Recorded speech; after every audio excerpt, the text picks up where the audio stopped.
राष्ट्रपति के अभिभाषण पर पीएम मोदी ने संसद को संबोधित किया। लोकसभा में पीएम मोदी ने कहा, मैं देख रहा था कुछ लोगों के भाषण के साथ पूरा इकोसिस्टम उछल रहा था। प्रधानमंत्री ने कहा, विपक्ष के नफरत का भाव बाहर आ गया है। पीएम मोदी ने कहा, देश में कुछ लोग निराशा में डूबे देश की प्रगति को स्वीकार नहीं कर पा रहे हैं। प्रधानमंत्री ने अपने संबोधन में देश की उपलब्धियां तो गिनाई ही, साथ ही विपक्ष पर भी निशाना साधा। पीएम ने कहा, आज पूरे विश्व में भारत को लेकर पॉजिटिविटी, आशा, भरोसा है। ये खुशी की बात है कि आज भारत को G20 की अध्यक्षता का अवसर मिला है। ये देश और 140 करोड़ देशवासियों के लिए गौरव की बात है। लेकिन मुझे लगता है कि शायद इससे कुछ लोगों को दुख है। वे आत्मनिरीक्षण करें कि वे कौन लोग हैं। पीएम मोदी ने लोकसभा में कहा, भारत में नई संभावनाएं हैं। कई लोगों को यह बात समझने में देर लग जाएगी, लेकिन भारत सप्लाई चेन के मामले में आगे बढ़ गया है। भारत मैन्युफैक्चरिंग हब के रूप में विकसित हो रहा है।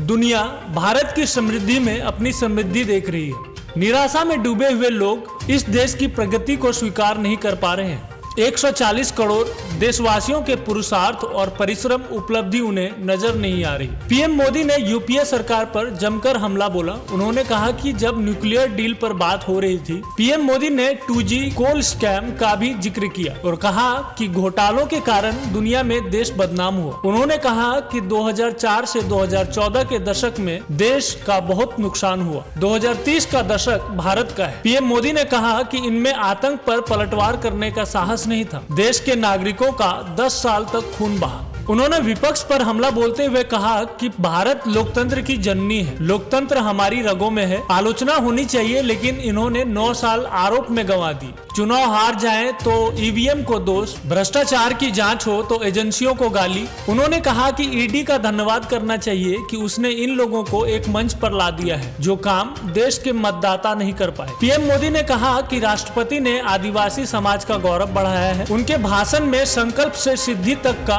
खाका खींचा गया है। उनके भाषण ने एक प्रकार से देश की प्रेरणा भी दी। यहाँ सभी ने इस चर्चा में हिस्सा लिया। सभी ने अपनी प्रवृत्ति और समझ के हिसाब से बात की। इससे इनके इरादे भी प्रकट हुए। देश की जनता ने सब कुछ देखा। प्रधानमंत्री नरेंद्र मोदी खास जैकेट में संसद पहुंचे। पीएम मोदी नीले रंग की जैकेट में राज्यसभा में पहुंचे। ये जैकेट प्लास्टिक की बोतलों PET से बनी हुई है। इन बोतलों को रिसाइकिल कर जैकेट बनाई गई है। पीएम को यह जैकेट इंडियन ऑयल कॉर्पोरेशन ने बेंगलुरु में इंडिया एनर्जी वीक के दौरान भेंट की थी। ऐसी 10 करोड़ बोतलों को रिसाइकिल करने का लक्ष्य रखा गया है। पेट्रोल पंप के असिस्टेंट को यही जैकेट दी जाएंगी। Bureau report, new India headlines.